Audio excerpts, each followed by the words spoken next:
जब राजा शीलवान होता है तो वह प्रजा को भी शीलवान और नैतिक बना देता है। अपने कल्याण के साथ साथ अन्य लोगों के कल्याण को भी साध लेता है। तो दोस्तों, इस प्रकार की एक कहानी है।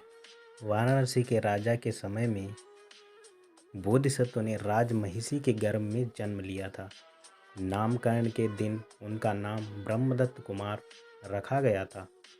उन्होंने 16 वर्ष की अवस्था में ही तक्षशिला नगरी में विद्याभ्यास करके तीनों वेदों और 18 कलाओं का बहुत अच्छा ज्ञान प्राप्त कर लिया था। उस समय ब्रह्मदत्त ने उन्हें उपराज के पद पर नियुक्त कर दिया था। उन दिनों वाराणसी के निवासी पर्व आदि के दिन देवी देवताओं की पूजा किया करते थे।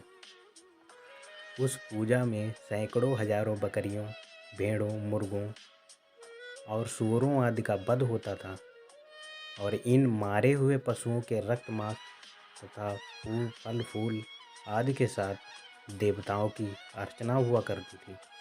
ये सब बातें देखकर बोधिसत्व सोचने लगे कि लोग देवार्चन में बहुत ही से प्राणियों की हत्या करते हैं और इस प्रकार अधिकांश लोग अधर्म पथ पर चलते हैं।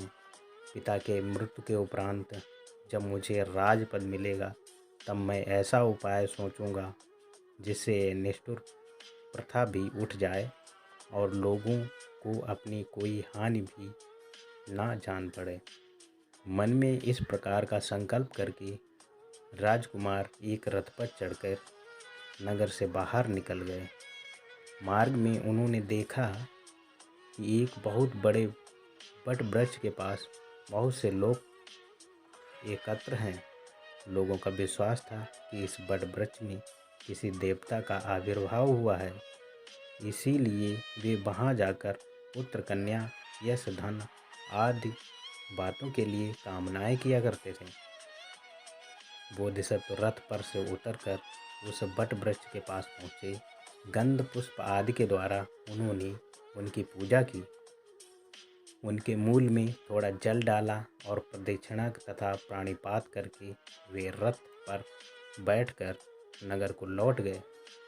तब से वे बराबर बीच बीच में उस वृक्ष के पास जाया करते थे और सच्ची देवभक्त की भांति इसी प्रकार उनकी पूजा किया करते थे।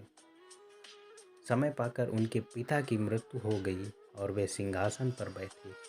वे राजधर्म का पालन करते हुए शास्त्र के अनुसार राज्य का संचालन और प्रजा का पालन करने लगे। एक दिन उन्होंने सोचा कि मेरी एक अभिलाषा तो पूरी हो गई, मुझे राजपद मिल गया, अब मेरी दूसरी अभिलाषा भी पूरी होनी चाहिए। उन्होंने अपने अमात्यों तथा विद्वान और साधारण गृहस्थ ब्राह्मणों आदि को एकत्र करके उनसे पूछा, क्या आप लोग जानते हैं कि मैंने किस प्रकार राजपद प्राप्त किया है?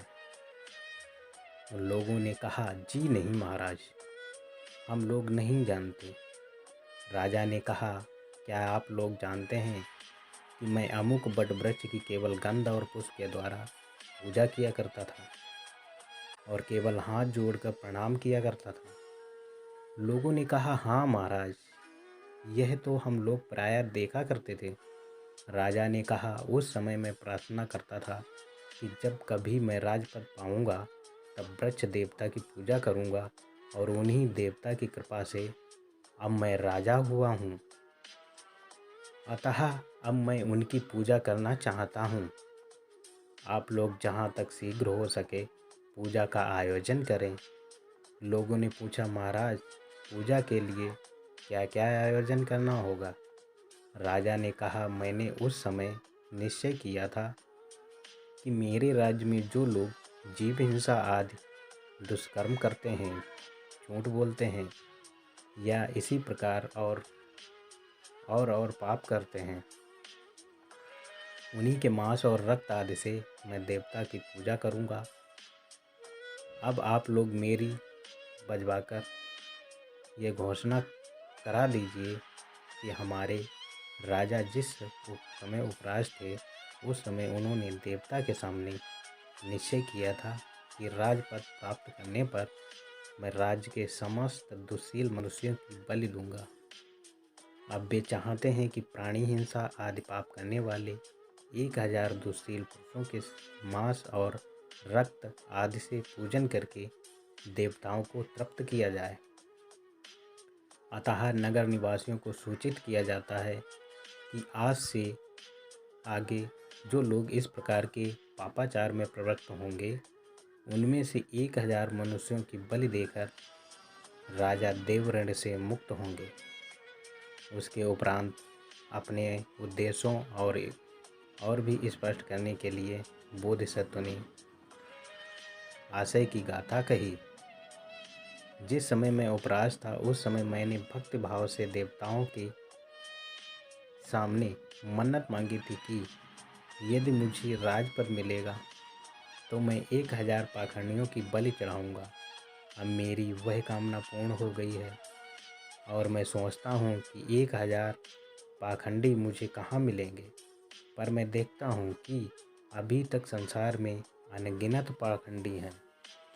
इससे आशा होती है कि मैं शीघ्र ही देवऋण से मुक्त हो जाऊँगा।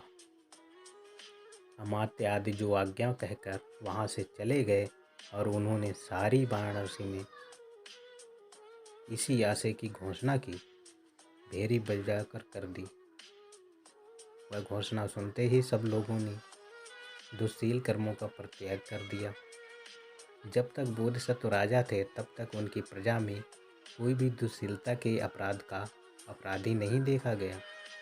इस प्रकार बोधिसत्व ने बिना किसी कोई दंड दिए अपनी सारी प्रजा को शीलवान बना दिया। वे स्वयं भी आजन्म दान पुण्य आदि शुभ कर्म किया करते थे और देहांत के उपरांत में देवनगर गए थे।